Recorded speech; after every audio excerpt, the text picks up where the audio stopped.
Qu'est-ce que tu fais ici, petite vermine noire? Dégage de ma vue avant que je te fasse jeter dehors comme un sac d'ordures. » La voix de Jacques de Moreau, ce milliardaire de 55 ans au costume taillé sur mesure qui dominait la pièce de sa stature imposante, claqua comme un fouet.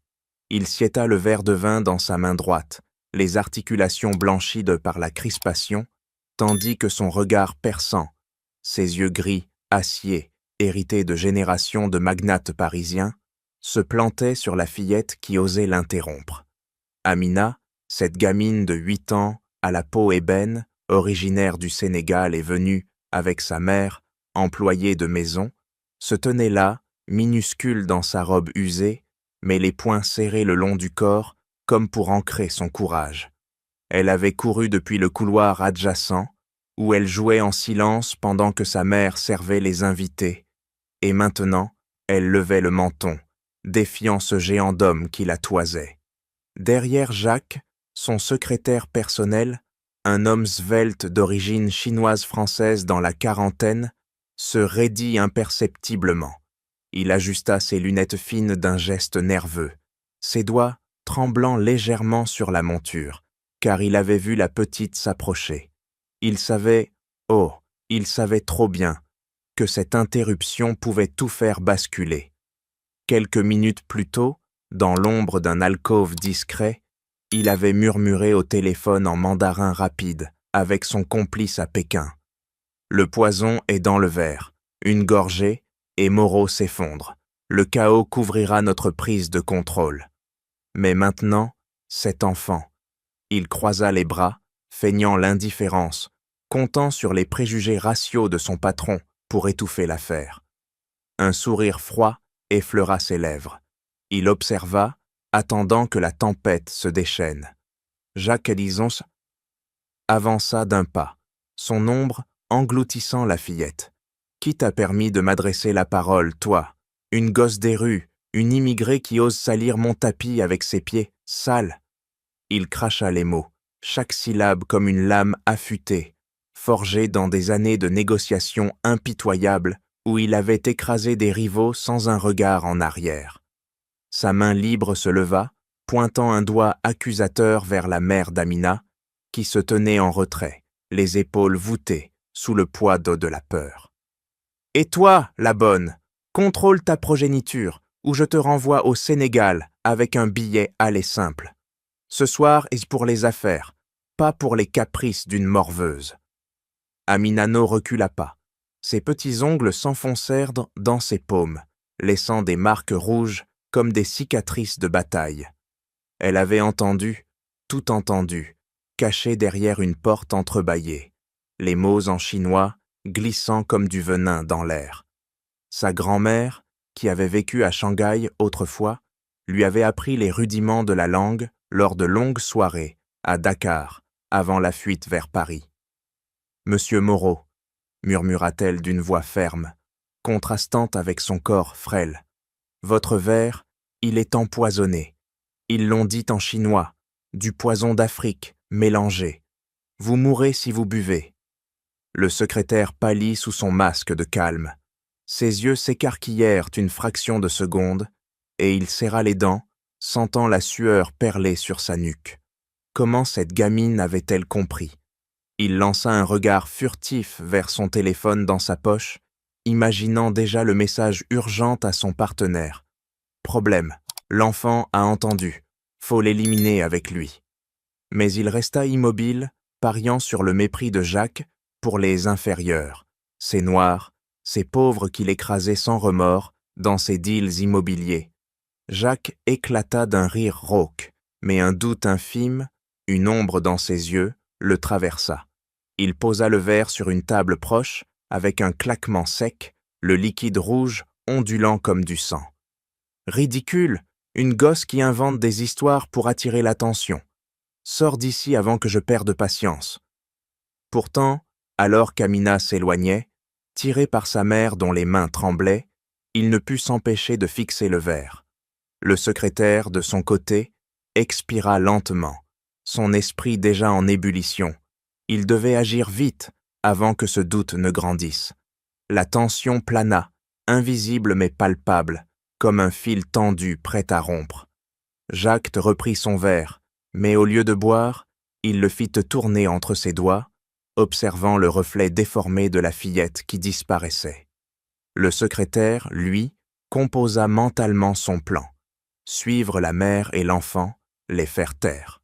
Définitivement. Amina planta ses pieds donc dans le tapis épais, ses orteils s'enfonçant comme des racines dans une terre hostile. Ses yeux noirs, brillant d'une lueur farouche, hérités des nuits de Dakar où sa grand-mère lui chuchotait des secrets avant mandarin, appris lors d'exil forcé, ne quittèrent pas ceux de Jacques. Elle serra les lèvres, un muscle de sa mâchoire tressautant sous la peau tendue, et répéta d'une voix plus ferme, tranchante comme une lame affûtée. « Le poison est là, dans ce verre. Ils ont parlé en chinois. Du venin d'Afrique pour l'Empire, immobilier. Vous buvez, vous tombez. Et eux, ils prennent tout. » Le secrétaire, adossé à un pilier discret, sentit un frisson glacé remonter le long de sa colonne vertébrale. Ses doigts glissèrent sur son téléphone, caché dans la poche de sa veste ajustée, et il tapa un message furtif sans même regarder l'écran. La gamine sait, elle traduit mot pour mot. Faut l'écraser avec lui. Plan B, urgence. Son complice à Pékin, un nombre dans le réseau de contrebande qui liait Sénégal, Chine et Paris, répondit presque instantanément, les vibrations faisant sursauter sa main. Surveille Silla. On envoie un homme pour la faire taire. Pas de traces. Le secrétaire expira lentement, ses narines se dilatant, masquant sa panique derrière un sourire figé. Il comptait sur la fureur de Jacques pour noyer cette révélation dans le mépris, mais cette répétition, elle sonnait comme un glas. Jacques abattit son poing sur la table voisine, le cristal tintant sous l'impact, projetant des éclats de lumière qui dansèrent sur le visage impassible d'Amina. « Répète ça, petite insolente, tu oses me menacer dans ma propre maison ?» Sa voix gronda, un tonnerre basculant vers l'orage, ses veines saillant sur son cou épais. Il s'approcha, son souffle chaud effleurant le front de la fillette, mais elle ne broncha pas. Au lieu de cela, elle croisa les bras, un geste minuscule, mais défiant, imitant sans le savoir les postures de sa mère, lors des négociations de survie dans les bidonvilles parisiens. « Je ne mens pas », asséna-t-elle, chaque mot pesé comme une pierre, lancée dans un étang calme. « Votre secrétaire, lui, là, il complote. J'ai entendu les mots « chaos » après la gorgée. Ma grand-mère m'a appris le chinois. Croyez-moi ou mourrez. » Le secrétaire se raidit, son cœur cognant contre ses côtes comme un prisonnier cherchant l'évasion. Il pivota légèrement, feignant de saluer un invité distant, mais ses yeux dardaient vers Amina, calculant la distance, évaluant le risque. « Patron », intervint-il d'une voix suave, glissant comme de l'huile sur le feu. « C'est absurde, une enfant qui fabule pour un bonbon ou une pièce. Laissez-moi la faire escorter dehors. » Mais intérieurement, la tempête rageait. Il imaginait déjà les fils se nouer. Un appel à un contact sénégalais pour traquer la mère et la fille, un accident arrangé dans les rues super sombres de la banlieue. Son pouce effleura l'écran, confirmant l'ordre. Exécuter, priorité, la gosse et Moreau, ensemble. La mère d'Amina, les mains jointes en une prière muette, tira doucement sur le bras de sa fille, ses ongles s'incrustant dans la chair tendre. « Viens, ma chérie, on s'en va. » Mais Amina secoua la tête, un refus silencieux, ses épaules se redressant comme un bouclier. Elle recula d'un pas, non par peur, mais pour marquer sa dignité, laissant Jacques face à son propre reflet dans le verre empoisonné. La foule des invités murmura, un bourdonnement croissant, mais la fillette s'éloigna, tête haute, ses pas mesurés, gravant une trace invisible de résistance. Le secrétaire, lui, composa un nouveau message. « Elle part, suivez-la, on ajuste le plan, double dose si nécessaire. » La soirée, autrefois étincelante, se chargeait maintenant d'une ombre mortelle, prête à engloutir les imprudents. Jacques se pivota sur ses talons, son regard balayant la salle où les invités reprenaient leur conversation feutrée, mais un silence intérieur le rongeait. Il saisit le verre abandonné sur la table, le liquide rouge tourbillonnant sous ses doigts tremblants, et le porta à ses lèvres, puis s'arrêta net. Les mots de la fillette résonnaient encore, un écho persistant qui lui nouait l'estomac. Il posa le verre avec un claquement sec, le cristal vibrant sous l'impact, et fit signe d'un geste impérieux à Sanchez, son assistant de confiance, un homme trapu dans la quarantaine aux mains calleuses d'un ancien garde du corps. « Vérifie ça », murmura-t-il entre ses dents serrées. Comme une routine de qualité, discrètement. Sanchez hocha la tête, ses yeux plissés, scrutant la pièce sans un mot superflu. Il préleva une goutte de vin avec une pipette dissimulée dans sa poche, la versant dans un flacon miniature qu'il scella d'un clic précis. « Lab Express, patron ?» Jacques acquiesça, ses ongles s'enfonçant dans sa paume comme pour chasser un doute naissant. Pendant que Sanchez s'éclipsait vers une pièce adjacente, Jacques observa son secrétaire, qui s'était retiré dans un coin, feignant de consulter son téléphone. L'homme ajustait nerveusement sa cravate, ses épaules tendues, comme un arc prêt à lâcher. Jacques se remémora ce bref éclat de panique dans ses yeux plus tôt, un tressaillement qu'il avait ignoré sur le moment, mais qui maintenant le piquait comme une épine. Les minutes s'étirèrent, un supplice muet. Jacques arpenta la salle, son pas lourd marquant le sol, évitant les regards curieux des invités qui murmuraient encore sur l'incident. Son esprit bouillonnait, des souvenirs de négociations en Chine affluaient, où il avait flairé des poisons subtils dans des thés offerts par des rivaux. « Du venin d'Afrique », avait dit la gamine. Cela collait avec ces mélanges hybrides qu'il avait vus circuler dans les marchés noirs de Shanghai, des toxines accumulatives, conçues pour simuler une crise cardiaque. Il serra les mâchoires, un muscle saillant sur sa tempe, refusant d'admettre que cet enfant immigré, cette vermine comme il l'avait nommée, pouvait détenir une vérité qu'il avait manquée. Sanchez revint, son visage impassible mais ses lèvres pincées, trahissant l'urgence. Il glissa un papier plié dans la main de Jacques, qui le déplia d'un geste sec. Les mots y étaient griffonnés. Traces confirmées. Toxines hybrides. Afrique-Asie. Accumulation létale en heures. Lab certifié. Jacques sentit un froid s'insinuer dans ses veines, ses doigts d'homme froissant le papier comme pour l'écraser. Il leva les yeux vers le secrétaire, qui discutait maintenant avec un invité, mais dont le regard fuyant revenait sans cesse vers la table du verre. « Ce salaud !» pensa Jacques, son pouls s'accélérant, un feu naissant dans sa poitrine. Il avait embauché cet homme pour ses connexions asiatiques, ignorant que ses liens pouvaient se retourner contre lui.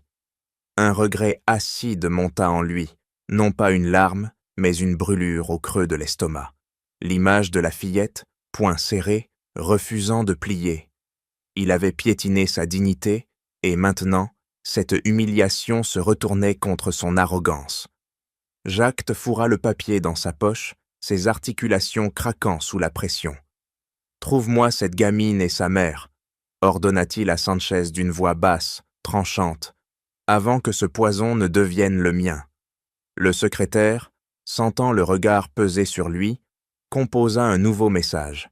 Il doute, accélère le plan, élimine-les tous. Mais Jacques, déjà en mouvement, sentait les fondations de son empire trembler sous ce premier craquement de vérité. Jacques claqua la porte de son bureau, le bois résonnant comme un coup de feu dans le silence de la nuit parisienne. Il s'effondra dans son fauteuil de cuir, ses doigts tambourinant sur l'accoudoir avec une cadence obsessionnelle, chaque tapotement creusant plus profond, le sillon de son regret naissant. Sanchez se tenait devant lui, bras croisés, attendant l'ordre. « Trouve-les !» grogna Jacques, sa voix râpeuse comme du papier de verre. « La gamine et sa mère. Je veux leurs adresses, leurs habitudes. Tout. Sanchez sortit son téléphone, ses pouces volant sur l'écran pour contacter un réseau de détectives privés, des ombres qu'ils avaient utilisées pour traquer des rivaux en affaires. Considère ça fait, patron. Mais pourquoi maintenant? Jacques Dôme se leva d'un bond, arpenta la pièce en cercle serré, ses chaussures claquant contre le parquet. Son esprit bouillonnait. Des flashs de la fillette, ses poings minuscules serrés, ses yeux accusateurs qui l'avaient transpercé plus que n'importe quel contrat rompu. Il avait écrasé des empires, mais cet enfant l'avait ébranlé. Parce que ce poison était réel, siffla-t-il, ses narines se dilatant. Il fouilla dans ses poches, en tira le papier froissé du labo, le jetant sur le bureau comme une preuve accablante. Sanchez le ramasse, ses sourcils se fronçant à la lecture. Hybride Afrique-Asie, ton secrétaire, il est impliqué? Jacques hocha la tête, un muscle de son cou saillant. Et cette gosse l'a flairé avant moi, je l'ai piétiné. Maintenant je rectifie. Les heures suivantes se muèrent en une chasse implacable. Jacques, ne tenant pas en place, monta dans sa berline blindée. Sanchez au volant. Ils sillonnèrent les rues sombres de la banlieue nord, où les lumières des tours HLM clignotaient comme des yeux méfiants. À un premier arrêt, un informateur louche, un ex-flic aux mains tatouées, secoua la tête. La communauté sénégalaise, il se cerna les coudes. Pas un mot sur une bonne et sa gosse. Jacques serra les dents, son poing s'abattant sur le tableau de bord, laissant une marque invisible de frustration. Il descendit, affrontant l'air froid qui lui giflait le visage, et interrogea un vendeur de rue, un homme aux dreadlocks qui le toisa avec dédain. « Pourquoi je vous aiderais, vous, le riche blanc ?» Jacques ravala sa bile, forçant un billet de 100 € dans la main de l'homme. « Parce que je dois réparer une erreur. » L'informateur cracha par terre, mais lâcha un nom. Un centre communautaire à Saint-Denis. Au centre, Jacques poussa la porte grinçante, son costume impeccable contrastant avec les murs écaillés. Des femmes en boubou coloré le fixèrent, leurs regards comme des lames. Il s'approcha du nœud tortonné, ses mains tremblant légèrement, en tendant une photo imprimée de la fillette, un cliché volé des caméras de surveillance de la soirée. Amina, sa mère travaille pour moi. Je l'ai maltraitée. Dites-moi où elles sont. La femme croisa les bras, son menton se relevant en un défi muet. Vous, les puissants, vous piétinez, puis vous revenez mendier? Elles sont parties se cacher, à cause de gens comme vous. Jacques sentit une brûlure, au creux de sa poitrine, un mélange de honte et de détermination. Il insista, sa voix se brisant pour la première fois. Elle m'a sauvé. Sans elle, je serais mort. La femme hésita, puis murmura une adresse. Un immeuble délabré à la Courneuve. En route, Jacques défixait la vitre, les lumières de la ville défilant comme des accusations. Son téléphone vibra. Un message de Sanchez. Le secrétaire bouge. Il a zomplé des contacts chinois. Surveille tes arrières. Jacques serra le volant que Sanchez lui avait cédé, ses articulations blanchissant. La traque n'était plus seulement pour l'enfant. C'était une course contre un traître qui, il le sentait, ourdissait déjà sa riposte. Arrivé à l'immeuble, il gravit les escaliers, puant, cognant à une porte écaillée. Une voisine entrebâilla, ses yeux suspicieux. Elles ont fui hier soir. Quelqu'un les suivait, un homme en costume.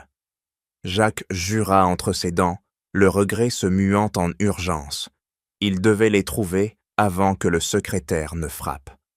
Arrête de trembler, maman. Ils ne nous attraperont pas si on reste ensemble. Amina, cette fillette de 8 ans au regard acéré, serra la main de sa mère avec une force surprenante pour son corps frêle. Elle se hâtait dans les ruelles étroites de la Courneuve, où les ombres des immeubles lézardés s'allongeaient comme des doigts accusateurs. Sa mère, Fatou, une femme de 35 ans aux épaules courbées par des années de labeur domestique, haletait, ses doigts entrelacés aux siens, comme un ancrage vital. Mais cet homme, Amina, il nous suit depuis le centre. Je l'ai vu, costume sombre, regard fuyant. Amina pivota, ses petites baskets crissant sur le bitume craquelé, et scruta l'obscurité. Elle repéra la silhouette, un sbire du secrétaire, envoyé pour les résoudre, comme elle l'avait deviné des bribes de conversation chinoise captées plus tôt. Sans un mot, Amina tira sa mère vers un escalier dérobé menant à leur appartement minuscule, un 2 pièces étouffant où l'air stagnait, imprégné d'odeurs de riz et d'épices sénégalaises. Elle verrouilla la porte d'un geste précis, ses ongles courts grattant le métal rouillé. « Assieds-toi, maman, je vais surveiller. » Fatou s'effondra sur le canapé usé, ses mains couvrant son visage, mais Amina, déjà en mouvement, grimpa sur une chaise pour jeter un œil par la fenêtre haute. Ses yeux balayèrent la rue. L'homme rôdait, téléphone à l'oreille, murmurant des ordres. Elle descendit, ses poings se serrant instinctivement, un tic qu'elle avait développé lors des fuites de Dakar, point de fermer pour contenir la peur. « Viens, on aide les voisins d'abord », déclara Amina, sa voix ferme comme un décret.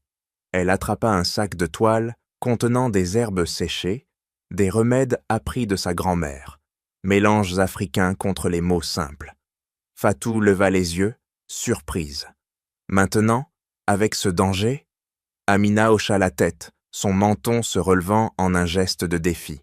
Justement, si on s'arrête, il gagne. Elle sortirent par l'arrière, Amina en tête, ses pas légers, comme ceux d'un guetteur. Dans l'appartement adjacent, une voisine âgée, Madame Diallo, gisait sur son lit, toussant violemment.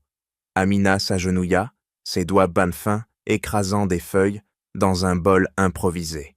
« Buvez ça, tante, c'est contre la toux, du moringa avec un soupçon de gingembre. Ma grand-mère disait que ça chasse les poisons de l'air. » Madame Diallo avala la mixture, ses yeux s'adoucissant.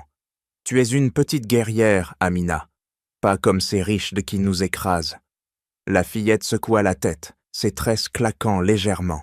« Les riches comme Moreau, il regrettera.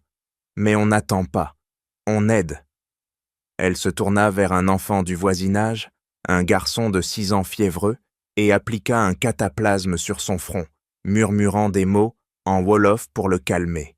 Fatou observa un mélange d'inquiétude et de fierté serrant sa poitrine. « Comment tu fais, ma fille? Après ce qu'il t'a dit ?» Amina haussa les épaules, un sourire fugace effleurant ses lèvres. « Grand-mère m'a appris, le chinois pour écouter les secrets, les herbes pour guérir. Et la force, c'est en aidant qu'on la trouve. » Dehors, l'ombre s'approcha de l'immeuble, mais Amina l'entendit, un pas trop lourd sur le gravier. Elle bondit à la fenêtre, ses yeux plissés. « Il vient. Maman, cache les herbes. » Fatou obéit, ses mains tremblantes rangeant le sac. Amina, immobile, calcula. Elle pourrait crier, alerter le quartier. Sa grand-mère lui avait enseigné plus que des langues, des stratégies de survie. « On ne fuit pas éternellement, » murmura-t-elle, ses poings se serrant à nouveau. Dans ce monde précaire, elle construisait son bastion, aidant un à un, tissant un filet de loyauté qui pourrait, un jour, piéger les traqueurs. Le danger rôdait, mais Amina, petite sentinelle, veillait, transformant sa peur en action. « Arrêtez, c'est moi, Moreau, je dois leur parler, maintenant. » Jacques força la porte du centre communautaire, son épaule heurtant le battant avec une violence contenue, envoyant un écho dans la salle bondée où des familles de Sénégalaises se regroupaient pour une réunion improvisée. Sanchez le suivait de près, sa main sur son holster dissimulé, scrutant les coins sombres pour toute menace. Amina, perchée sur une chaise au fond, sursauta, ses doigts crispés sur un crayon qu'elle utilisait pour dessiner des schémas d'herbes de médicinales. Fatou bondit devant elle, ses bras tendus comme un rempart, ses yeux flamboyants de méfiance. « Vous, après ce que vous avez fait, sortez d'ici avant que j'appelle les autres. » Jacques s'immobilisa, son souffle court, les veines de son front saillant sous la lumière crue des néons. Il leva les mains, paumes ouvertes, un geste de reddition qu'il n'avait jamais offert en salle de conseil. « Attendez, j'ai eu tort, complètement tort. » Sa voix se brisa, un craquement rare dans son armure d'arrogance, tandis qu'il fixait Amina, ses yeux gris s'adoucissant pour la première fois. La fillette descendit de sa chaise, ses tresses balançant comme des pendules, et croisa les bras, son menton relevé, en un défi silencieux. Derrière elle, un téléphone vibra dans la poche d'un volontaire du centre. Un appel du sbire du secrétaire, confirmant « Elles sont là, attends mon signal pour frapper ». Fatou cracha par terre, un geste de dégoût pur. « Tort, vous avez humilié ma fille devant vos amis riches, appelés vermine noire. Et maintenant, quoi? Vous venez jouer au sauveur ?» Jacques m'y avança d'un pas, ses chaussures lustrées contrastant avec le sol usé, et s'agenouilla à hauteur d'Amina, son genou craquant sous le poids. « Petite, Amina, ton avertissement, il m'a sauvé. Le labo a confirmé. Poison hybride. Sans toi, j'aurais bu. » Il déglutit, sa gorge serrée comme un nœud coulant. « Je suis venu m'excuser, de mon mépris, de mon petit mot. J'ai été aveugle, par préjugé, par pouvoir. Pardonnez-moi. » Amina le toisa, ses ongles s'enfonçant dans ses avant-bras, laissant des marques rouges. « Pourquoi? Pour soulager votre conscience ?» Jacques secoua la tête, un tic nerveux, agitant sa paupière. « Non, pour réparer. Je propose visa permanent pour vous deux, éducation pour toi, une école privée, avec cours de chinois si tu veux. Et pour la communauté, un fonds pour les enfants immigrés. » Fatou hésita, ses épaules s'affaissant légèrement, mais Amina intervint, sa voix tranchante. « D'accord, mais à condition que vous aidiez tout le monde ici, pas juste nous, et que vous écoutiez vraiment. » Jacques acquiesça, ses doigts d'as tremblants, en serrant sa main minuscule. Marché conclu. Dans l'échange, Amina fouilla sa mémoire, ses yeux se plissant comme pour décrypter un code. « Votre secrétaire, il a dit « réseau de contrebande » en chinois. Du venin pour l'Empire, puis le contrôle total. C'est plus grand, un trafic d'Afrique à la Chine, via Paris. Jacques Médy se raidit, son pouls s'emballant. « Comment sais-tu » Elle la haussa les épaules, un geste désinvolte. « Grand-mère m'a appris les codes, et j'ai vu son homme nous suivre. Il prépare quelque chose. » Sanchez, alerté, vérifia son téléphone. Un message intercepté du secrétaire. « Frappez maintenant, Moreau et la gosse ensemble. » Jacques serra les dents, un feu nouveau dans ses yeux. C'est un complot plus vaste. Bon Lao Jok Duok, pour s'emparer de mon groupe. Il se releva, tendant la main à Fatou. « Joignez-vous à moi, on les arrête. » Amina sourit pour la première fois, un éclat fugace, scellant l'alliance. Dehors, le sbire approchait, mais l'union naissante venait de renverser la balance, un crochet vers l'abîme plus profond du traître. « Tu crois que cette alliance avec la gosse va te sauver, Moreau? Tu n'es qu'un pion dans un jeu plus grand, et je vais t'écraser avant que tu ne comprennes. » Le secrétaire, Li Wei, un homme de 42 ans, aux traits anguleux, hérité de son père chinois et à la posture rigide comme un soldat en faction, cracha ces mots dans son téléphone. Sa voix, un sifflement bas dans l'ombre d'un entrepôt désaffecté en banlieue parisienne. Il ajusta sa cravate d'un geste sec, ses doigts laissant une trace de sueur sur le tissu soyeux, tandis que son complice à Pékin, une voix déformée par la ligne cryptée, répondit « Accélère, le réseau ne tolère pas les fuites, élimine Moreau et l'enfant, utilise le venin restant. » Li Wei raccrocha, ses lèvres se tordant en un rictus haineux, ses yeux noirs plissés comme pour percer l'obscurité. Il pivota, son ombre s'allongeant sur les caisses empilées, marquées de logos fantômes de contrefaçon. Des reliques semblent de son passé brisé. Des flashs assaillirent pour son esprit. Son père, ruiné par les magouilles immobilières de Jacques il y a 20 ans, un empire familial à Shanghai pulvérisé par un contrat truqué. Li Wei serra le poing, ses ongles s'incrustant dans sa paume jusqu'au sang. « Vengeance », murmura-t-il, un mantra qu'il répétait depuis son embauche chez Moreau, infiltré comme un serpent dans le nid. Il activa une tablette cachée, ses doigts volant sur l'écran pour accéder à un dossier secret. Des schémas de trafic, des routes reliant Dakar à Pékin via Paris, des cargaisons de toxines hybrides dissimulées dans des conteneurs immobiliers. Le réseau s'étend, poison pour éliminer les rivaux, empire volé pour blanchir. Moreau n'est dit que le début. Il composa un nouveau numéro, sa respiration s'accélérant. « Envoyez l'équipe, suivez Moreau jusqu'à son bureau. Il prépare quelque chose avec la gamine. » Son contact, un mercenaire sénégalais aux cicatrices de guerre, grogna une confirmation. Li Wei raccrocha, son cœur cognant comme un marteau, et sortit un flacon de venin de sa poche, le faisant tourner entre ses doigts. « Toi d'abord, la petite traductrice, » siffla-t-il, imaginant Amina s'effondrant, ses connaissances en chinois scellées à jamais. Il avait sous-estimé son ouïe fine. Maintenant, il la haïssait plus que Jacques, une enfant qui dénouait les fils de son plan méticuleux.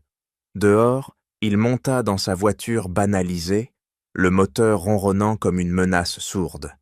Il accéléra vers le centre-ville, ses phares tranchant la nuit, tout en dictant un message vocal. « Préparez le piège. Moreau pense m'avoir, mais je contrôle le jeu. Le trafic de toxines continuera, et son groupe sera notre façade. » Son complice répondit par un bip. Une carte interactive s'afficha, montrant des pointes rouges. Des livraisons de venin destinées à des assassinats ciblés en Europe, masqués par les acquisitions immobilières de Jacques. Li Wei ricana, un son guttural, ses mains agrippant le volant jusqu'à ce que le cuir craque. « Tu ditch ? Non, c'est justice. Mon père était mort, ruiné. Maintenant, Moreau paiera. » Il garde la voiture près du QG de l'entreprise, observant les lumières allumées au dernier étage. Jacques y était, avec la gamine et sa mère, ourdissant leur contre-attaque. Li Wei sortit une seringue cachée, la chargeant d'une dose létale. « Ce soir, tout s'achève, » murmura-t-il, avançant dans l'ombre, son pas feutré comme un prédateur. Le réseau, cette hydre reliant contrebande africaine et cartel chinois, ne pardonnerait pas l'échec. Il pressa un bouton sur sa montre, activant un traceur sur la voiture de Jacques. « Venez à moi !» pensa-t-il, son rictus s'élargissant. La traque inversée commençait, un filet se resserrant autour de ses proies. Jacques enclencha le verrou de son bureau fortifié, le clic métallique résonnant comme un verrouillage de prison. Il déploya une carte holographique sur l'écran géant, ses doigts effleurant les points lumineux reliant Dakar à Pékin via Paris. « Commencez par ça, » ordonna-t-il à Amina, qui se tenait à ses côtés, ses petites mains agrippant le bord du bureau pour se hisser. Sanchez, adossé au mur, arma son pistolet discrètement, ses yeux balayant les caméras de surveillance. Fatou, assise en retrait, serrait un chapelet entre ses doigts, murmurant des prières wolof pour chasser le mal. Amina pointa un nœud rouge sur la carte, ses yeux plissés comme pour décrypter un code ancien. Le secrétaire a mentionné « livraison via le port de Dakar ». Ma grand-mère parlait de ces routes, poison caché dans des conteneurs. Jacques hocha la tête, son pouls bali martelant ses tempes, et composa un numéro sur son téléphone sécurisé. Contactez la communauté sino-sénégalaise. J'ai un ami à Belleville, un importateur discret. L'appel connecta, une voix rauque répondit en mandarin mêlé de français. Amina se pencha, traduisant instantanément. Il dit que des cargaisons suspectes arrivent par le Havre. Toxines hybrides, masquées en engrais agricoles. Jacques nota les détails, ses ongles grattant le papier comme pour graver la preuve. Ils passèrent à l'étape suivante. Sanchez envoya un échantillon du venin, restant à un labo privé, ses mains gantées, manipulant le flacon avec précision chirurgicale. Analyse complète. Origine, composition. Le rapport arriva par email crypté, Jacques le parcourant d'un regard fiévreux. Confirmé. Mélange africain-chinois, utilisé pour des éliminations ciblées. Amina intervint, ses doigts d'œil traçant des idéogrammes imaginaires dans l'air. Ça correspond au message que j'ai entendu. Venin pour les empires. Jacques engagea un hacker légal, un expert en cybersécurité, aux doigts volant sur un clavier comme un pianiste enragé. Pénétrer ses emails, sans trace. Le hacker, connecté via un lien sécurisé, craqua les défenses en minutes, extrayant des chaînes de courriel. Amina se charge de la traduction, sa voix enfantine contrastant avec la gravité des mots. Ici, un ordre pour double dose sur la cible et le témoin. C'est nous. Jacques serra les mâchoires, un muscle saillant sur sa joue, et ordonna une surveillance inverse. Sanchez installe des micros dans le bureau du secrétaire, ses gestes furtifs comme un fantôme dans la nuit. Une conversation fut captée. Li Wei, au téléphone, sifflant en mandarin. « Envoyez plus d'hommes, ils fouillent !» Amina décoda. « Il escalade. Des traqueurs arrivent de Pékin. » La tension monta d'un cran.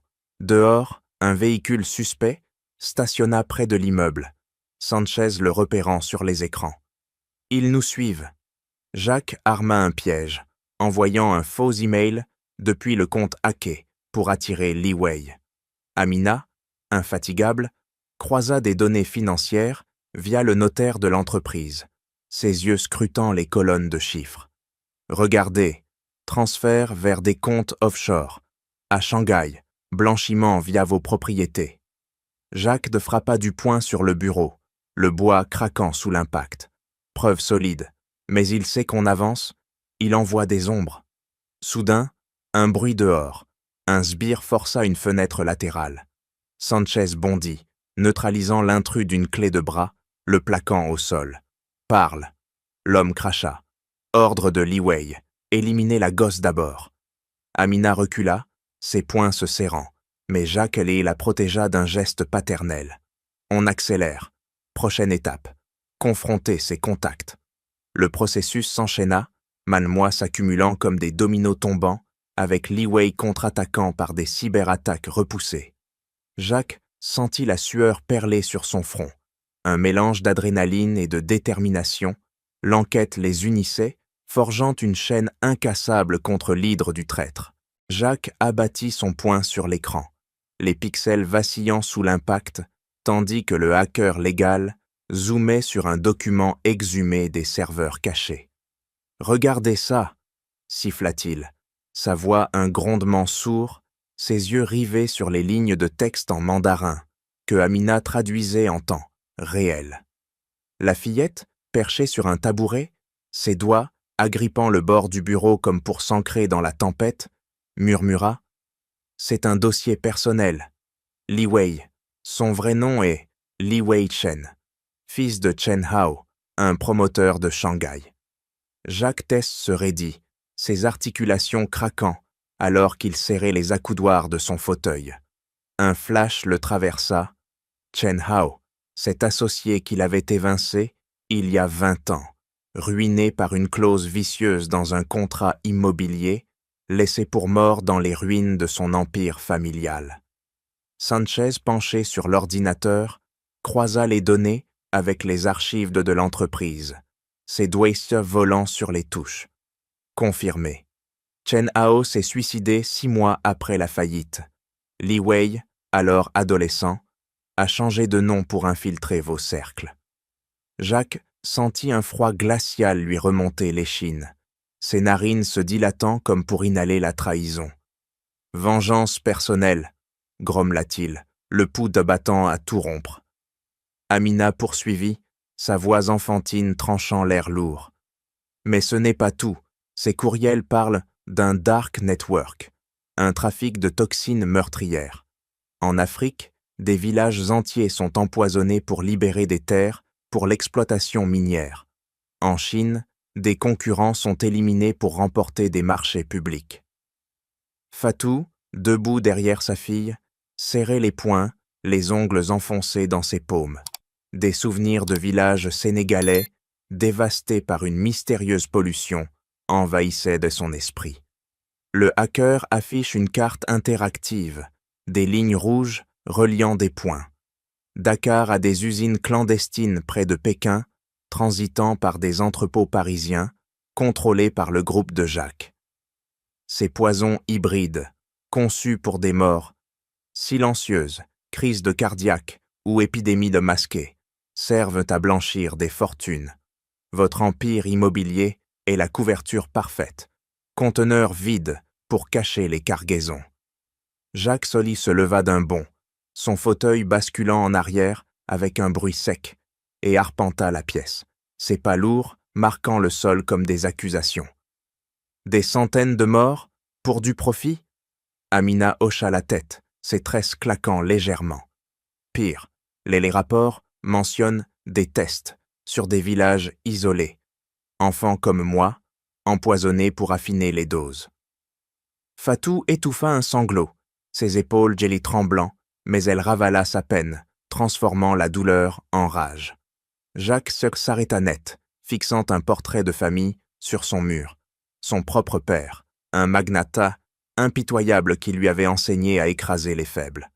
J'ai causé ça. En ruinant Chen, j'ai semé cette hydre. Sanchez intervint, sa voix ferme. Pas seul. Li Wei dirige le réseau maintenant. Des assassinats en série pour étendre le trafic en Europe. Un email intercepté clignota. Li Wei ordonnant, phase finale, empoisonner les témoins, sécuriser les propriétés de Moreau pour les dépôts. Jacques serra les dents, un muscle saillant sur sa mâchoire. C'est une guerre, des villages rayés de la carte en Afrique, des exécutions masquées en Chine. Et maintenant, Paris comme plaque tournante. Amina leva les yeux vers lui, son regard perçant comme une lame. On les arrête, pour ma grand-mère, pour les villages. La révélation frappa comme un coup de tonnerre, liant vengeance personnelle à un crime mondial. Jacques sentit son monde basculer, son arrogance fissurée par cette vérité brute. « On contre-attaque », déclara-t-il, sa voix un serment, tandis que Sanchez armait les protocoles de sécurité. Le réseau se dévoilait, une toile mortelle tissée de sang et d'ambition, et ils étaient au centre, prêts à trancher les fils. « Avance, petite espionne, ton savoir en chinois ne te sauvera pas cette fois. » Li Wei poussa Amina dans l'entrepôt obscur, sa main serrée comme un étau sur son épaule frêle, les ongles s'incrustant dans sa robe déchirée. La fillette trébucha sur un câble rouillé, ses genoux heurtant le béton froid, mais elle ravala un cri, ses poings se serrant instinctivement pour canaliser la douleur. Jacques, ligoté à une chaise métallique voisine, rugit. « Lâche-la, traître, c'est moi que tu veux !» Son corps massif se contorsionna, les cordes entaillant ses poignets, du sang goûtant en rythme avec son pouls affolé. Sanchez gisait inconscient dans un coin, un bleu gonflant sur sa tempe après l'embuscade, un piège tendu par les sbires de Li Wei sur la route vers l'entrepôt. Li Wei ricana, un son guttural émanant de sa gorge contractée, et sortit une seringue de sa poche, le liquide jaunâtre luisant sous la lampe pendante. « Toi d'abord, Moreau, mais la gosse, elle en sait trop. » Il s'approcha d'Amina, qui recula contre une caisse empilée, ses yeux noirs dardant comme des flèches. Elle avait suivi Jacques jusqu'ici, insistant pour traduire un appel intercepté, une erreur fatale qui les avait menés droit dans le guet-apens. « Votre seringue, » murmura-t-elle d'une voix ferme, masquant sa terreur par un tic hérité de sa grand-mère. Comptez mentalement en mandarin pour garder le contrôle. C'est du venin hybride, dosage pour adultes. Sur moi, ça tuera en minutes. Li Wei s'immobilisa, ses yeux plissés en fentes assassines, surpris par sa précision. « Comment sais-tu » Amina leva le menton, ses tresses colletées par la sueur, et traduisit un message qu'elle avait vu clignoter sur son téléphone capturé. « Votre complice dit « injecte et fuit », mais en chinois, c'est « fuis avant que le réseau s'effondre ». Elle gagnait du temps, ses doigts gros-dents grattant discrètement le sol pour un éclat de verre, une arme improvisée. Jacques, haletant, testa les liens, ses muscles bandés comme des câbles d'acier, sentant une corde céder légèrement. « Elle est plus maligne que toi, Li. Ton père aurait honte, ruiné par moi, mais pas un monstre comme toi. » Li Wei pivota, sa seringue brandie comme une dague, et planta son regard dans celui de Jacques. « Mon père, tu l'as détruit, des villages empoisonnés pour tes profits cachés. Maintenant, je termine le cycle. » Il injecta une dose minimale dans l'air, le jet sifflant comme un serpent, pour intimider. Amina bondit, saisissant l'éclat de verre, et entailla la cheville de Li Wei d'un geste vif. Il hurla, son sang éclaboussant le sol, et la saisit par les cheveux, la plaquant contre la caisse. « Petite peste, tu meurs en premier. » Jacques, profitant de la distraction, arracha une corde, son bras libre se libérant dans un craquement. Il chargea, son épaule, heurtant Li Wei comme un bélier, les envoyant tous deux rouler au sol. La seringue vola, atterrissant près d'Amina qui la piétina d'un coup de pied, le verre se brisant sous sa semelle. Li Wei se releva, boitant, et sortit un couteau de sa botte, la lame luisant d'un éclat mortel. « Le réseau survivra, vous non. » Il lacéra l'air, effleurant le bras de Jacques, qui saigna, mais ce dernier riposta d'un uppercut, ses articulations craquant sous l'impact. Amina cria « Maman arrive avec la police, j'ai envoyé un signal. » Fatou, resté en arrière comme planifié, avait alerté les autorités via un traceur. Li Wei hésita, son souffle saccadé, réalisant le piège refermé. Jacques le plaqua au mur, son avant-bras écrasant sa trachée. « C'est fini. » Mais Li Wei cracha, pas avant que le venin ne coule. Il activa un détonateur caché, une bombe dans les caisses, tic-tac menaçant. La tension culmina, le danger enveloppant comme un suaire, forçant une fuite désespérée. Jacques roula sur le côté, son corps massif heurtant une caisse qui se fracassa dans un éclat de bois, libérant des flacons vides qui roulèrent comme des billes de mortel. Il saisit le couteau tombé de la main de Li Wei, la lame froide contre sa paume ensanglantée, et trancha les liens restants autour de ses chevilles d'un geste sec. « Amina, cours !» hurla-t-il, sa voix rauque déchirant l'air chargé de poussière. La fillette, l'éclat de verre encore serré dans son poing, bondit vers Sanchez, secouant son épaule inerte. « Réveille-toi! La bombe !» Le tic-tac résonnait, un pouls mécanique accélérant vers l'explosion. Li Wei, boitant, se releva en s'appuyant au mur, ses doigts tâtonnant pour un pistolet caché dans sa veste. « Vous ne sortirez pas vivant !» Jacques chargea à nouveau, son épaule s'écrasant contre le torse de l'homme, les envoyant valser contre une étagère qui s'effondra en un chaos de métal tordu. Amina, profitant du tumulte, activa le traceur dans sa poche, un gadget que Sanchez lui avait glissé plus tôt, émettant un signal GPS à Fatou et aux autorités. Dehors, des sirènes hurlèrent au loin, un crescendo approchant comme un jugement divin. Fatou surgit par une porte latérale, brandissant un extincteur comme une massue, ses yeux flamboyants de fureur maternelle. Elle abattit l'objet sur le bras tendu de Li Wei, le pistolet volant dans l'ombre. « Lâche ma fille !»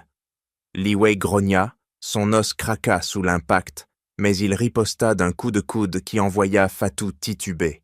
Jacques profita de l'ouverture, plaquant Li Wei au sol, son genou écrasant sa poitrine. « Où est-il le détonateur ?» Li Wei cracha du sang, un rictus tordant ses lèvres. Trop tard. Mais Amina, rampant vers le dispositif clignotant, l'arracha d'un geste vif, ses doigts d'arme minuscules, désactivant le minuterie d'un tour de vis improvisé, une astuce apprise des schémas électroniques vus dans les dossiers hackés. Les sirènes se rapprochèrent, des bottes martelant le sol extérieur. Sanchez reprit conscience, sa main se portant à sa tempe gonflée, et bondit pour menotter Li Wei avec des liens trouvés sur place. Police en route, in 5 minutes. Jacques, haletant, aida Amina à se relever, ses mains tremblantes effleurant son épaule blessée. Trouvez les preuves, maintenant. Ils fouillèrent l'entrepôt, Amina dirigeant, là, les caisses marquées, immobilier. Sanchez força un verrou, révélant des disques durs et des dossiers papier, ses doigts glissant sur les étiquettes. Jacques brancha un disque sur un ordinateur portable improvisé, ses articulations blanchissant sur la souris. Des fichiers s'ouvrirent, relevés bancaires montrant des transferts massifs vers des comptes à Shanghai, signés par Li Wei sous des faux noms. Amina traduisit les annotations en mandarin. Paiement pour livraison toxique. Date correspondante aux épidémies en Afrique. Fatou, reprenant son souffle, dénicha une clé USB cachée dans une caisse, la branchant. Des vidéos granuleuses de caméras cachées dans le domicile de Jacques, montrant Li Wei injectant le venin dans des verres, murmurant des ordres à des complices. Preuve irréfutable, murmura Jacques, sa voix un mélange de triomphe et d'épuisement. Sanchez copie les données sur un cloud sécurisé, ses yeux scrutant les ombres pour d'éventuels renforts. Interpol confirmera, transfert via des propriétés de votre groupe, lavées en investissement chinois. Amina, bandant une entaille sur son bras avec un chiffon, pointa un fichier final, un manifeste listant des villages ciblés, des noms de victimes, des preuves de génocide économique. Jacques sentit un poids s'alléger, son regret se muant en résolution. On les a. Les portes s'ouvrirent en grand, des agents armés entrant, menottant Li Wei qui se débattait, crachant des malédictions.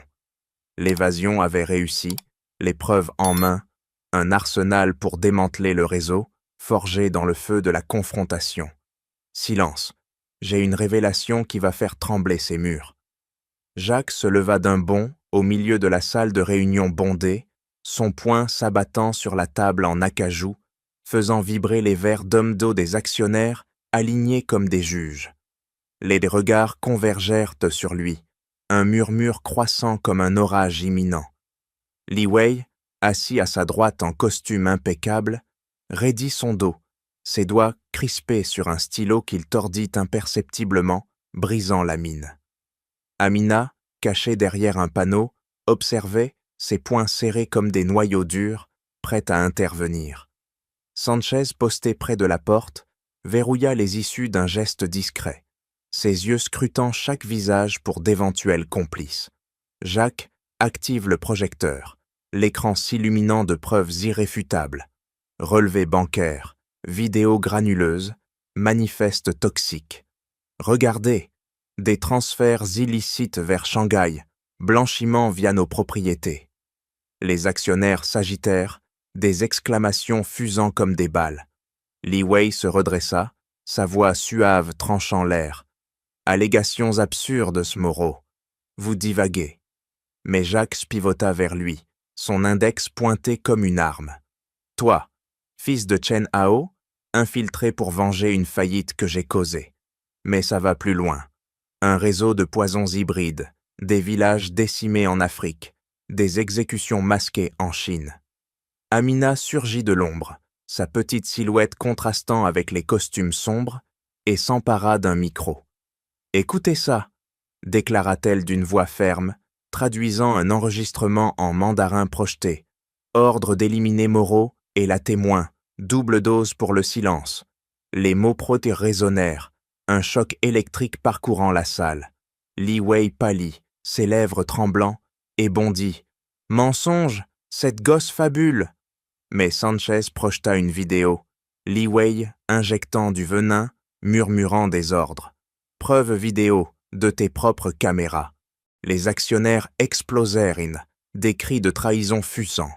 Li Wei, acculé, cracha enfin. « Oui, mon père ruiné par toi, mort par ta faute. Le réseau, c'est justice, poison pour purger les empires corrompus comme le tien. » J'allais t'empoisonner, puis la gosse, elle a tout entendu. Un aveu brut, ses yeux injectés de haine, ses mains tremblant comme pour étrangler l'air. Jacques de Le Toisat, son souffle court. Justice, c'est du meurtre de masse, pour du profit. Amina ajouta, traduisant un dernier fichier, des listes de victimes, des enfants empoisonnés pour des mines africaines. La police y rompit, menottes claquant sur les poignets de Li Wei, qui se débattit, hurlant des malédictions en mandarin. Le réseau survivra. Mais Jacques y leva une clé USB. Pas avec ça. Tout est copié, transmis à Interpol. Les actionnaires applaudirent, un tumulte de soulagement, tandis que Li Wei était traîné dehors, son empire de vengeance s'effondrant. Amina croisa le regard de Jacques, un hochement de tête scellant leur victoire. Tout était fini, une confession forcée, un effondrement public, un empire sauvé par la voix d'un enfant. La pièce vibrait d'un nouveau départ, la trahison exposée, telle une plaie ouverte. Les menottes claquèrent sur les poignets de Li Wei, le métal froid mordant sa peau comme une sentence inéluctable. Il se débattit une dernière fois, son corps s'arc-bas contre les agents d'Interpol qui l'empoignaient, ses yeux injectés de rage fixant Jacques. « Vous ne comprenez pas, le réseau est une hydre. Coupez une tête, d'autres poussent. » Mais Jacques, debout au centre de la salle de réunion maintenant évacuée, croisa les bras, son menton relevé en un geste de victoire inébranlable. « Plus maintenant.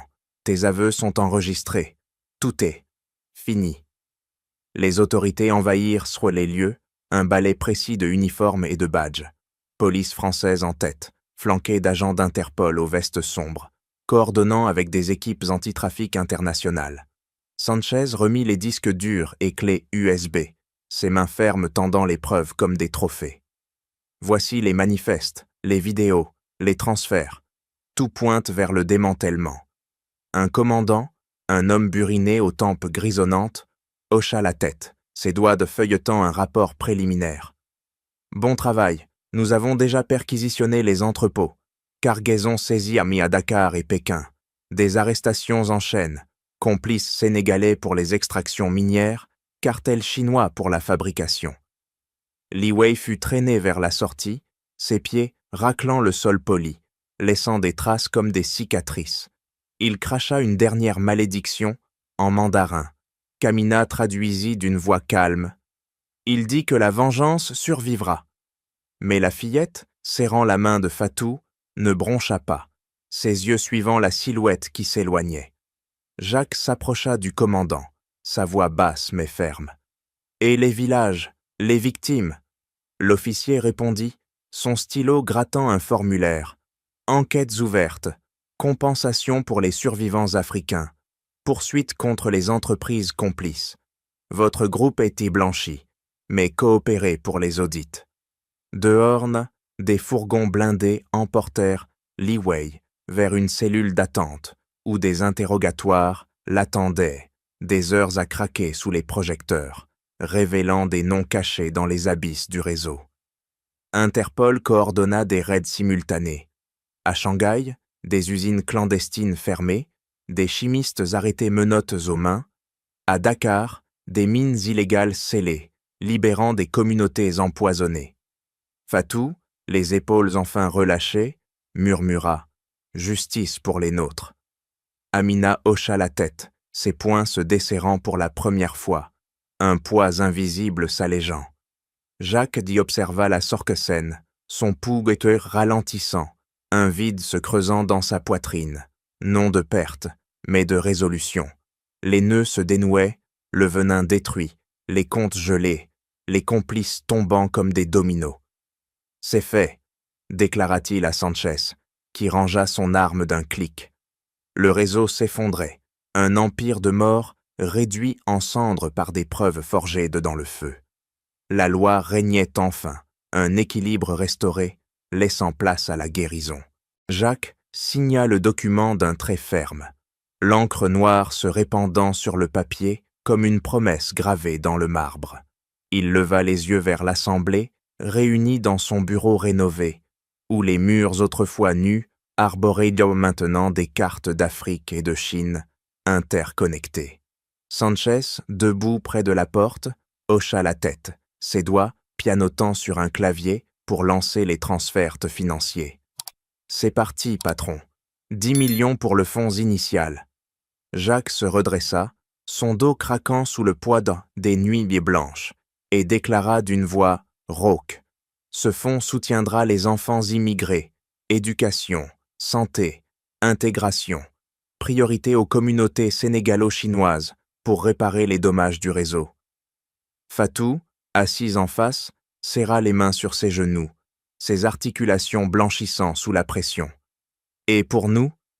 Jacques glissa un contrat vers elle, ses doigts effleurant le papier. « Emploi stable dans mon groupe, direction des initiatives sociales, salaire doublé, formation incluse. » Elle signa à son tour, un tremblement fugace trahissant son soulagement, ses yeux s'humidifiant sans une larme versée. Amina, à ses côtés, bondit sur ses pieds, ses tresses claquant comme des fouets. « Et moi, l'école avec chinois ?» Jacques sourit pour la première fois, un rictus crispé, et tendit une brochure. Inscrite dès demain. Programme bilingue, bourse complète. Tu deviendras ce que ta grand-mère rêvait. Il pivota vers l'écran, activant une présentation, graphique, montrant des changements dans l'entreprise, politique anti-discrimination, audit ratios obligatoires, partenariat avec des ONG africaines. Mon groupe change, plus de contrats opaques, audits externes pour traquer les ombres. Sanchez envoie les directives au département, ses emails fusant comme des flèches. Exécuté. Les actionnaires approuvent. Image redorée. Jacques Rodot arpenta la pièce, ses pas mesurés marquant le sol, repensant aux villages empoisonnés. Ce n'est pas de la charité, c'est réparation. Des cliniques mobiles en Afrique, des usines nettoyées en Chine. Il composa un numéro, sa voix tonnant dans le haut-parleur. Lancez les campagnes, médias, dons publics. Nous reconstruisons. Amina s'approcha, ses doigts traçant un idéogramme invisible sur la table. Pour les autres enfants, comme moi, qui écoutent les secrets. Jacques s'agenouilla, son genou craquant, et posa une main sur son épaule. Oui, des cours de langue, des ateliers contre le préjugé. Fatou observa, ses épaules se redressant enfin, un feu nouveau dans ses yeux. Sanchez verrouilla les fonds, bloquant tout retour en arrière. Irréversible. Jacques se releva, son pouls stabilisé, sentant un vide comblé, non par le pouvoir, mais par l'action. Le fonds décolla, des millions affluant pour guérir les plaies, transformant la culpabilité en un legs concret. La machine tournait, un engrenage de rédemption enclenché, propageant l'espoir comme un antidote au poison passé. Jacques coupa le ruban d'un geste net, la lame des ciseaux tranchant le satin rouge comme une page tournée. La foule applaudit, un tonnerre roulant dans la cour du nouveau centre communautaire à Saint-Denis, où des enfants de tous horizons couraient déjà vers les salles de classe fraîchement peintes. Il recula, son costume ajusté, contrastant avec les rires joyeux, et posa une main sur l'épaule d'Amina, qui se tenait à ses côtés, sa robe neuve flottant au vent. Fatou, à droite, ajusta son foulard, ses doigts effleurant le badge de directrice qu'elle portait désormais, un symbole gravé de son ascension. Sanchez, en retrait, verrouilla un regard protecteur sur le groupe, son arme rangée mais sa vigilance intacte. « Regarde ce que tu as lancé », murmura Jacques à Amina, sa voix un grondement bas, teinté d'une humilité neuve. La fillette leva les yeux, ses tresses ornées de perles sénégalaises claquant légèrement, et pointa les enfants, entrant en cours de mandarin. « Pas moi seul, nous !» Fatou serra sa main, un geste muet liant leur trio, une famille forgée dans le feu, non par le sang, mais par les épreuves surmontées. Jacques sentit un nœud se dénouer dans sa poitrine, ses articulations craquant, alors qu'il serrait le poing pour ancrer ce moment. Le centre, financé par son fonds, offrait éducation gratuite, soins aux hommes rescapés des poisons et ateliers contre les préjugés. Un legs vivant effaçant les ombres de son passé. Des flashs crépitèrent, médias capturant l'inauguration, des titres comme « Moreau répare, du poison à l'espoir ». Jacques s'adressa à la presse, sa voix ferme. « J'ai piétiné des villes par arrogance. Aujourd'hui, je reconstruis. » Amina intervint, micro en main, sa stature minuscule dominant la Suissène. Écoutez les voix faibles, elles sauvent donc des empires.